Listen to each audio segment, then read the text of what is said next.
네, 자, 포스코를 186,500원에 15% 매수하신 분인데요. 이분은 뭐 장기 투자 성향인 것 같습니다. 장기적으로 보고 있다는데 앞으로 주가가 어떻게 될까요? 그렇게 물어보셨는데요.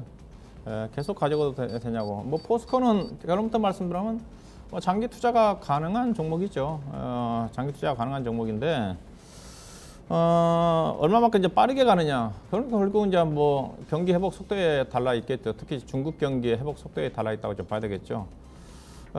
포스코가 그래 최근에 조금 올라왔어요. 저는 이제 요즘 앞서 시장 얘기 자체가 성장주에서 지금 가치주 쪽으로 시장의 관심이 좀 쏠려가고 있다고 그랬잖아요. 완전한 또 가치주 장세도 아니고 성장주로 분명히 꺾였어요, 여러분요. 성장주와 가치주의 터닝 포인트가 가장 중요한 게 뭐냐면 금리입니다. 금리. 경기라는 거죠. 경기가 좋아지게 되면 금리가 상승을 할 거고. 그리고 최근에 가치주가 움직인 이유 자체가 9월 달부터 가치주가 압도적으로 좀 수익률이 높거든요. 성장주 관련 종목들은 9월 달 이후에 LG화학이라든가 뭐 카카오라든가 네이버 뭐 종목들 다 지금 약세입니다. 평균 15% 20% 정도 좀 빠져 있으니까. 근데 반면에 포스코 같은 게 아마 10% 정도 올라와 있을 거예요. 이게 대표적인 가치주가 포스코지 않습니까? 그 이유 자체가 시점 자체가 우리나라가 9월 달에 수출 지표가 서프라이즈하게 나왔다고 그랬고 중국의 차이신 제재 지표라든가 국가통계청의 제재 지표가 계속적으로 확장 국면의 전개가 좀 되고 있는 쪽이고 중국 경기가 좋아지고 있으니까 특히 포스코와 또 최근에 강세를 보이는 하학업종 같은 경우는 중국 경기에 민감하게 반응을 하잖아요. 최근에 중국 경기가 좋아지고 있는 부분 자체가 포스코라든가 최근에 철강업 하학주와 관련된 주가 종목의 상승이나 좀 봐야 될 것 같고요.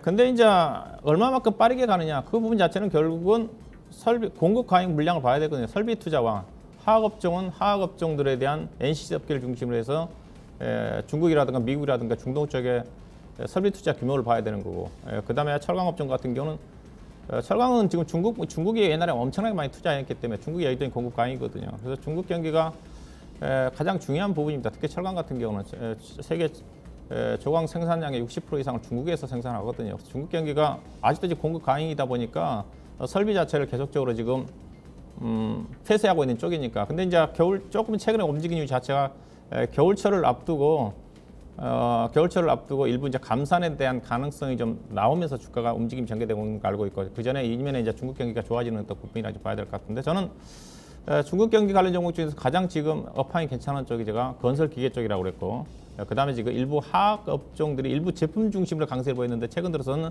전반적으로 강세를 보이고 있습니다. 화학 업종이 가능성이 있어 보이고요. 그 다음에 철강 업종은 저는 상대적으로 상당히 더디게 진행될 거다. 최근에 중국의 철강 유통 가격이 반등을 하다가 11월 달 여름 제품 가격 중심으로 다시 하락세로 돌아섰어요. 그 다음에 철강 가격이 올라간 이유 자체가 수요가 좋아서 올라간 게 아니라 원재료인 철광석 가격이 지금 톤당 지금 거의 120불대입니다. 작년 이맘때 철광석 가격이 톤당 85불대였어요. 근데 지금 거의 철광석 가격이 50% 정도 올라와 있다는 거죠. 원재료 가격이 올라가니까 어쩔 수 없이 가격을 인상한 거예요. 근데 철강업체들한테 실적이 좋아지지 않습니다. 그래서 포스코의 올해 실적 전망치가요 거의 최저 수준일 거예요. 그래서 포스코의 올해 지금 연초에 영업이익이 포스코가 3조 원이었거든요. 근데 지금 1조 9천억, 2조 원 아래로 떨어졌죠. 단기 수익도 제가 체크할 때 1월째 1조 8천억인데 1조 원까지 떨어졌어요. 이분이 아마 3분기 실적은 무난하게 나올 겁니다.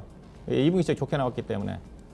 그래서 결국 실적 증가폭이 얼마만큼 빠르게 전개되느냐에 따라서 주가의 상승 탄력을 결정을 하는데 철강업종은 더디게 진행될 수밖에 없다. 그래서 주가는 빠르게 가지 않는다. 장기 투자하시면 문제는 없습니다.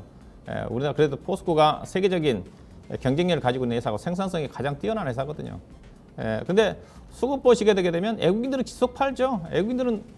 아마 외국인 투자가들은 계속 팔고 기관이 삽니다. 오늘 요즘 수급의 주체는 보시죠. 기관만이 사고 외국인 투자가는 다 팔아요. 외국인 시가에서 보면 포스코가 싸지 않거든요. 현재 미국에 있는 US 스틸이라든가 세계 최대 철강 회사인 아르셀로메탈 같은 경우도 여전히 포스코처럼 PBR이 낮거든요. 근데 기관이 좀 사고 있는 쪽인데, 근데 기관이 돈이 있는 건 아니잖아요. 기관 투자가들은 라인 펀드라든가 옵티머스 펀드 때문에 계속 환매를 하는데 결국 다른 걸 팔아가지고 포스코를 산다는 거거든요.